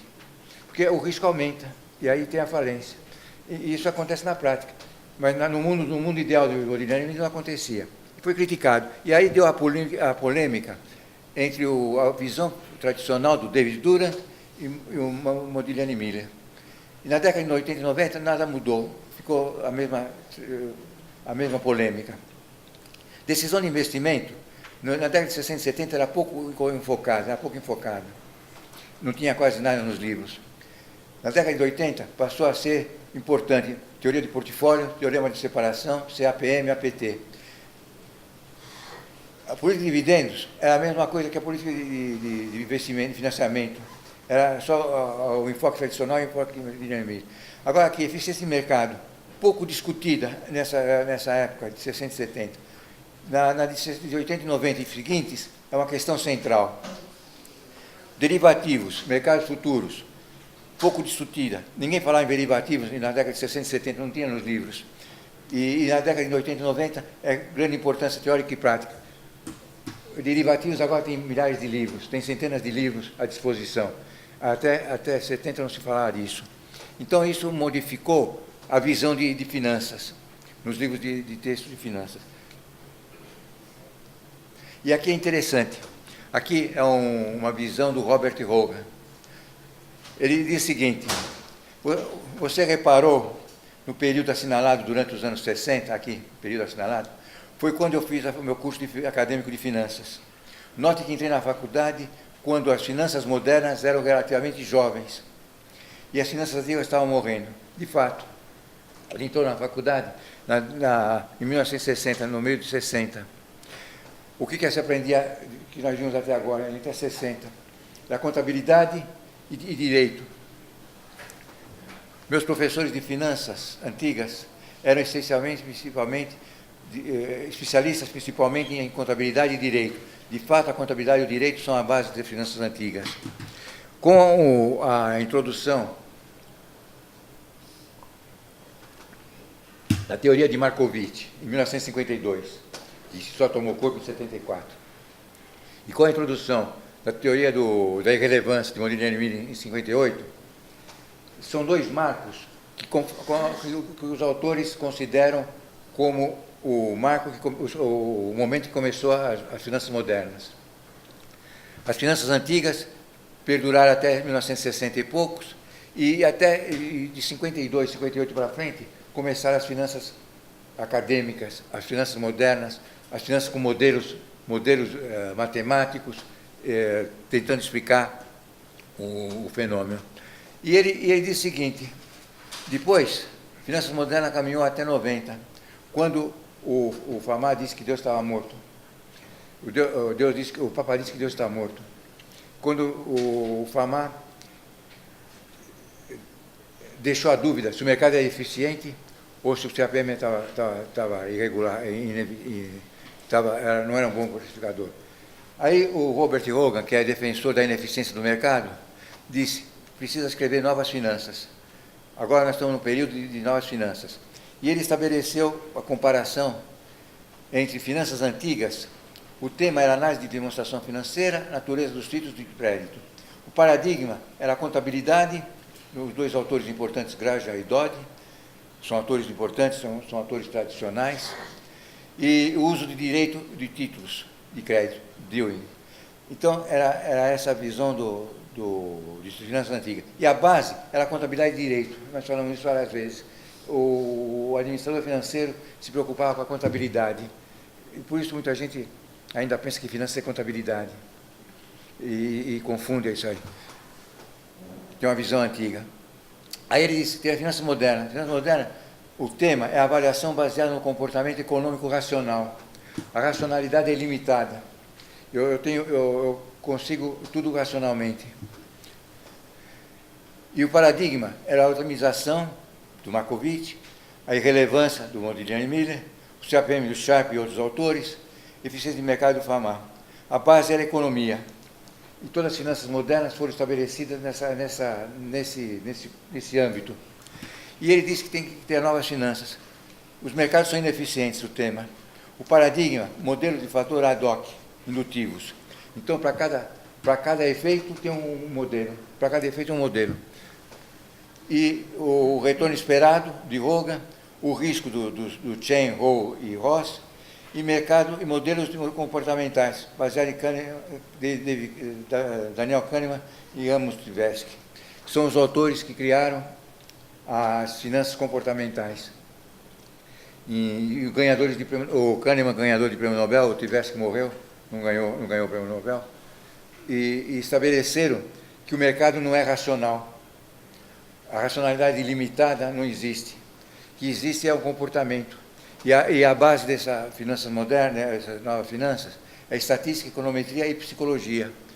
E estabeleceram as bases das finanças comportamentais. As decisões financeiras são tomadas com alguma emoção.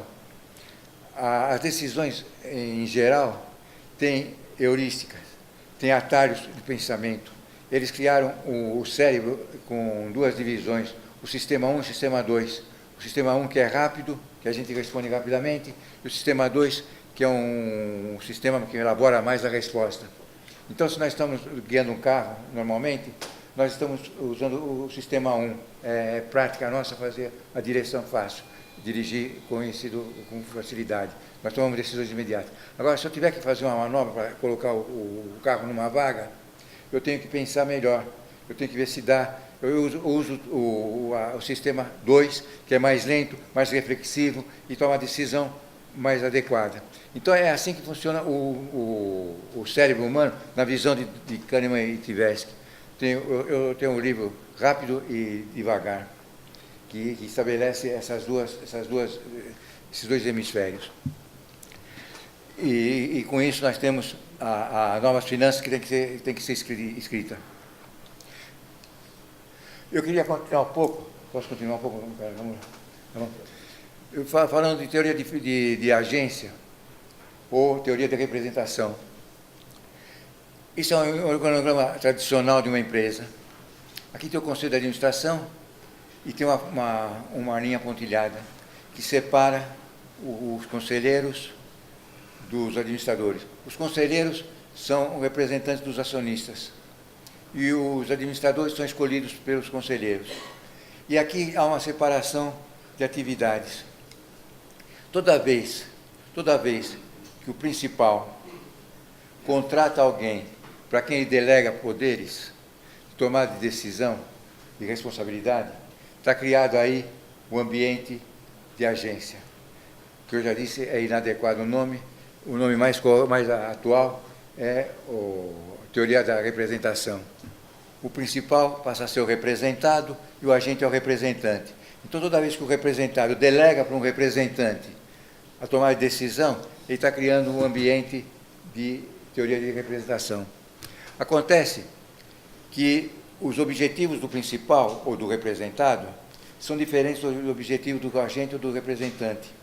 Como eu já falei, qual é o objetivo do principal? É ficar cada vez mais rico. Ele quer que tome decisões que o façam mais rico. E o representante, ou o agente, qual é o objetivo dele? É maximizar o emprego dele. E tomar decisões que não tenham grande risco. O risco, o acionista pode estar disposto a incorrer, porque vai dar maior retorno.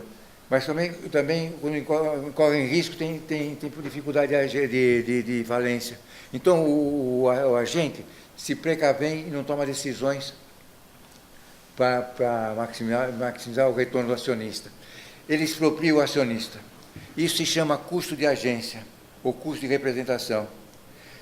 E os mais conhecidos são os bônus, os custos não monetários e os custos de controle e monitoramento. Os bônus é um prêmio que o principal, o representado, concede ao representante por desempenho. Então, você me deixa mais rico, eu te dou 10% do que você me deixa mais rico. E o representante expropria 10% do acionista.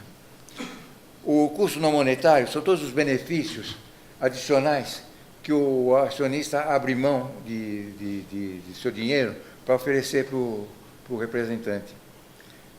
Carro, escola dos filhos, tapete persa na sala, sala especial, tudo isso é custo não monetário e que infla o executivo de satisfação e custa para o principal. E ainda tem os custos de controle e de monitoramento. Ele estabelece um controle para você não se entusiasmar muito com o meu dinheiro, eu vou te controlar. E você vai me fazer relatórios periódicos. E isso custa dinheiro para mim, meu dinheiro eu não sou expropriado. E existe outro mecanismo, que são as forças de mercado. A reformulação da diretoria e o takeover hostil. Hoje, as empresas, as grandes empresas, as pequenas também, têm um poder muito grande em mudar a administração. Eles têm o voto.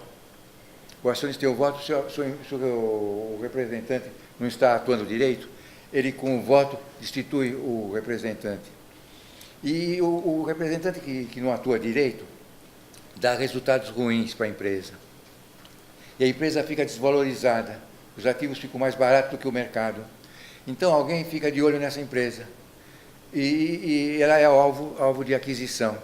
Quando ele adquire a empresa, a primeira coisa que ele faz, ele põe a equipe dele e tira os administradores que estavam na administração da empresa mal administrada.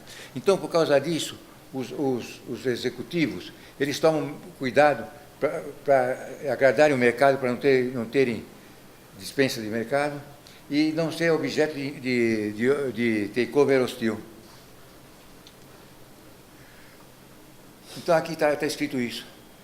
Temos visto que as metas da empresa, da administração financeira, seriam maximizar o valor da riqueza dos acionistas da empresa. Tais gestores podem ter visto como agentes dos proprietários, que lhes dão autoridade para tomar decisões e gerenciar as empresas em benefício dos proprietários. Tecnicamente, qualquer gerente que possui menos de 10% tem alguma forma de agência na empresa. Em teoria, existe um consenso da relação de objetivo da maximização da empresa. Na prática, entretanto, os gerentes também querem ficar mais ricos. Tais preocupações podem tornar os gerentes hesitantes para tomar mais riscos que moderados, se eles perceberem que muito risco possa resultar em perda do seu emprego.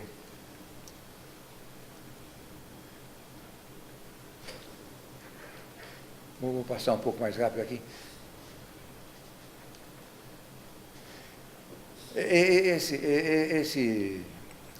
Esse assunto foi abordado por James Macklin em 1976. Eles se basearam num livro clássico de Bellarmine, de valor da empresa do ponto de vista jurídico, 1936.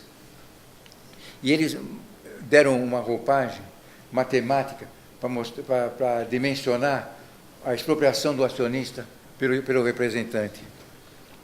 Williamson também escreveu em 1973 a noção de preferência por despesas para satisfazer o seu status. O Donald fez uma entrevista e percebeu que os presidentes são motivados por três coisas: sobrevivência da empresa, eles querem sobreviver à empresa; independência, eles não gostam de palpite; e autossuficiência, eles não querem depender de agentes externos. E isso cria o ambiente de expropriação do acionista.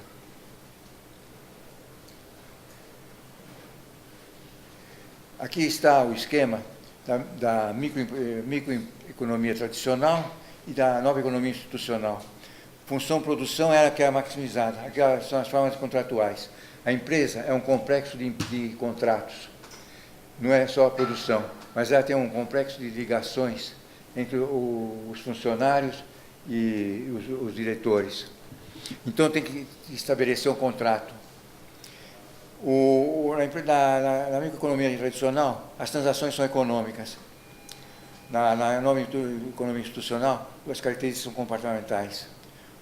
O modelo da microeconomia tradicional é o mercado.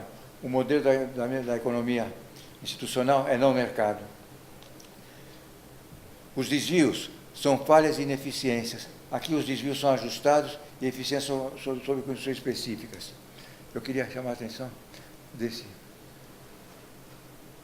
desse quadro.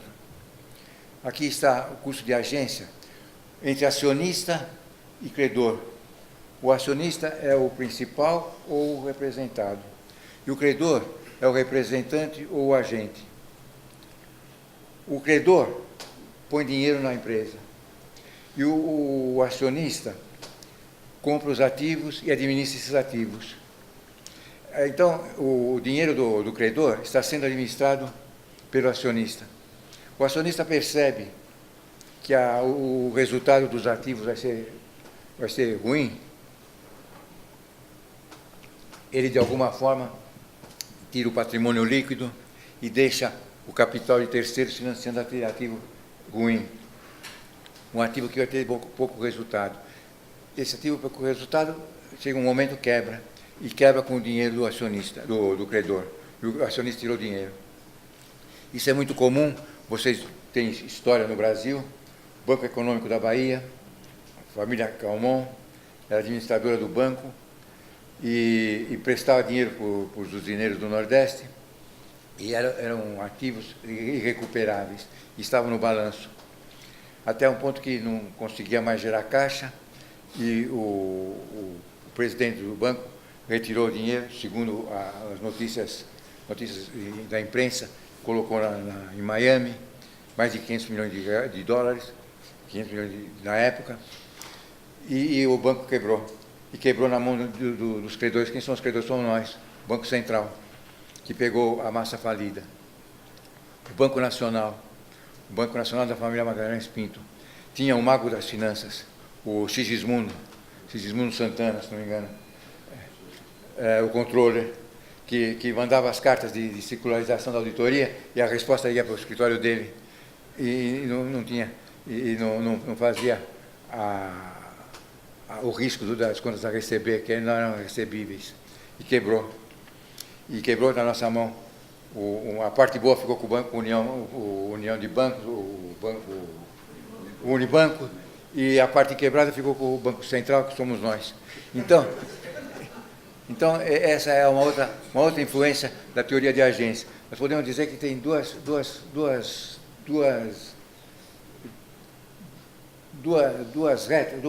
segmentações importantes. Acionista com administrador. E acionista majoritário com acionista minoritário, que no Brasil é comum. O acionista minoritário é expropriado pelo acionista controlador. E a outra vertente é o acionista com o credor. O credor é expropriado pelo acionista. E aí tem a teoria de agência. Aqui eu queria chamar a atenção das duas posturas. Os conflitos, os objetivos são conflitantes. Aqui a remuneração do administrador é salário fixo sem participação no resultado. Aqui a remuneração é salário fixo com participação no resultado. Perfil do risco: receio de perder o emprego, aversão ao risco. Aqui, perfil do risco: propensão ao risco, porque ele está ganhando com a participação no resultado. E o risco aumenta o resultado. Consequências: ineficiência na alocação de recursos, projetos de baixo retorno esperado, limitação do resultado para o acionista. Consequências: assunção excessiva de risco, que pode criar problema de falência, participação no resultado positivo e assunção total dos recursos negativos pelo acionista. Então, vocês notam que existem posturas diferentes. Quando a remuneração é fixa, o administrador não tem motivo para incorrer em risco, ele tem medo de risco, ele tem medo de perder o emprego. Quando a remuneração é variável, o administrador aceita riscos porque ele ganha, com o risco ele aumenta o lucro da empresa. E as consequências são que ele pode assumir muito risco. Veja bem, o administrador que recebe bonificação conforme o resultado, ele, cada vez que ele vai tomar uma decisão de investimento, ele compara a alavancagem que ele vai ter e ele pega ativos de risco. Ativos de risco aumentam a alavancagem dele. E ele está na administração dos ativos e sabe que está com muito risco. O que ele faz? Ele sai da empresa. Ele vende as ações e sai da empresa. E a bomba cai no outro administrador financeiro que entra no lugar dele, ou fica com o acionista. Então, é muito arriscado contratar administrador com participação no resultado. Aí, o que se deve fazer é um mix de benefícios que ele se compromete com a empresa. Então, ele fica com as ações, mas não tem direito a vendê-las. Então, ele recebe opção de compra, que fica por 3 ou 4 anos correndo o risco da empresa. E isso que melhora a situação de risco. Aqui está o modelo matemático que o James e Macklin estabeleceram para mensurar a perda do capital do acionista majoritário. Eu vou dar um exemplo numa tabela que fica melhor. Vamos supor que o acionista total, ou uma empresa que só tem um dono, dono de 100% do capital. A empresa vale R$1.000 e ele tem R$1.000 de riqueza. E ele não tem nenhum benefício. Depois, ele resolve ter um benefício. Ele compra em nome da empresa um carro que vai usar e ele gasta R$100. A riqueza dele, a empresa vale R$100 menos, mas a riqueza dele continua sendo 1.000, 900 mais 100. Depois ele compra um barco em Guarujá e ele tira o dinheiro da empresa. E a empresa fica valendo 800 e os 200 que ele tem de benefício, ele continua com a riqueza 1.000. E ele vai se beneficiando da empresa, porque a empresa é dele. Ele acaba com a empresa, mas ele mantém a riqueza dele. Isso é muito comum em empresa de proprietário único. Agora vamos supor que ele tenha um acionista, ele seja acionista parcial. Ele tem 90%, da empresa. E ele tem acionistas com 10%. Então a riqueza dele é 900. E 100 é a riqueza do acionista minoritário. Aí ele resolve ter um benefício de 100. Ele tira 90 da empresa, que é da empresa, e tira mais 10 do acionista minoritário. E ele continua com a riqueza aumentando. E ele faz isso até a empresa ficar zero. O acionista minoritário perde tudo e ele ganha o benefício, expropria o acionista minoritário, que a riqueza dele continua sendo 1.000. Isso é muito comum em empresas familiares. O patriarca monta a empresa e tem 4 filhos. Os 2 primeiros filhos, ele não tem dinheiro para manter estudando, ele põe na empresa. Aí ganha dinheiro com os 2 filhos e os outros 2 filhos foram estudar medicina, foram estudar psicologia e não se interessam pela empresa. Até que o acionista, os filhos que tomaram conta da empresa, vão tirando os benefícios deles. E eles não se encontram com os irmãos são médicos, psicólogos, não se encontram com a empresa. De vez em quando se encontram no Natal, e como é que vai a empresa? Está uma porcaria, está dificuldade, não tem dinheiro para nada, está difícil, você não calcula como é difícil, e esse carro é da empresa, eu não tenho nada, e assim vai expropriando a empresa. Até o momento em que ele tira tudo da empresa e o acionista minoritário fica zero. fica zero. Isso aí cria o problema de governança corporativa.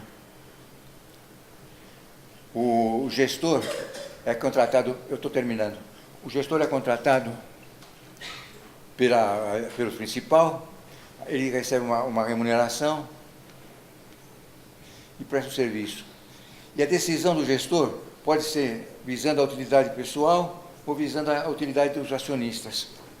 O que precisa ser feito é que os dois pensem igualmente. Veja essa outra transparência.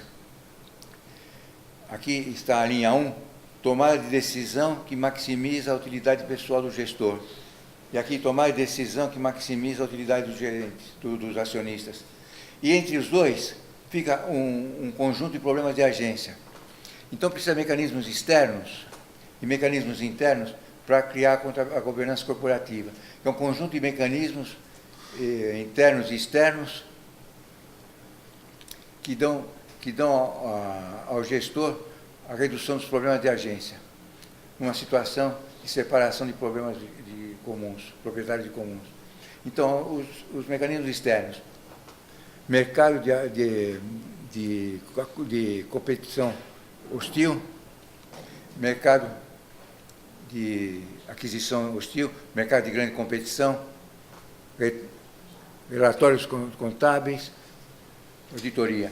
Mecanismo interno, conselho de administração, sistema de remuneração e estrutura de propriedade. Então, isso aí é o que deve fazer com que esse gap aqui seja resolvido por mecanismos internos ou externos. Aqui está a iniciação de um processo de geração de propostas para o investimento. Aqui está a ratificação, a escolha da decisão a ser implementada, a implementação e execução das decisões e a mensuração dos resultados. Esses quadros em branco são decisões de gestão e o outro são gestões de controle, que é do Conselho de Administração. Agora eu queria passar uma transparência. Isso aqui, uma vez eu fiz uma palestra na Jamaica e o Zayn Bolt viu essa transparência e fez aquele sinal quando ele ganha. É o aumento de abrangência e aumento de técnica, para medir o desempenho da empresa. Então, a abrangência mais rudimentar e a técnica mais rudimentar criou o retorno sobre investimento, que fica distorcido por ativos antigos, empréstimos e intangíveis. A gente cria o retorno sobre investimento, é lucro sobre ativo. Se a gente não atualizar os ativos, ficar com os ativos deteriorados, a gente aumenta o retorno sobre investimento. Então fica distorcido porque, querendo aumentar, se eu estou medido por retorno de investimento, eu não faço a atualização dos ativos permanentes e fico defasado. Aí foi criticado, eu só tenho retorno. Foi criticado e criaram a noção do crescimento. Retorno e crescimento é visto pelo lucro, mas ainda distorcido pela depreciação, ágil investimento, aluguéis, critério de apuração de estoque, mas dá uma abrangência maior, uma técnica maior, retorno e crescimento. Aí eles desconsideravam o custo de capital. E aí veio uma figura chamada Stewart III e criou o EVA. Mas aí também ele levava em consideração o retorno, o custo de capital e o crescimento, mas era distorcido pelos mesmos motivos atrás, já apresentados. E ignorava o fluxo de caixa livre. E aí apareceu a figura do retorno total do negócio, que é o retorno do crescimento, custo de capital e fluxo de caixa. Isso é decorrente da teoria de Modigliani e Miller. O David Ricardo, economista do século XVIII, ele se contrapôs à ideia do Adam Smith, de que tudo vinha da terra. Ele percebeu que tinha algumas minas de carvão que eram tão pobres em minério que só era possível explorar se fosse o próprio dono que explorava. Então ele dizia que não tinha razão para investir naquela empresa. E quanto que deveria ser computado de custo pelo investidor, o dono da mina que explorava. E aí surgiu a ideia de custo de capital. O Schmalenbach confirmou essa ideia também. Até que Marshall e Higgs é ganhador de prêmio Nobel, disse o seguinte, aqui isso é importante, o que sobrar do seu lucro, depois de deduzir os juros sobre o seu capital, numa taxa corrente, pode ser chamado do seu lucro sobrepujado. Então, só teria valor uma empresa que tivesse um lucro acima do lucro que o empreendedor teria se aplicasse no ativo a uma certa taxa corrente. Então, se tivesse sobrepujado o lucro, uma parcela a mais do que o lucro menos o lucro da taxa corrente, isso seria uma empresa com um crescimento adequado.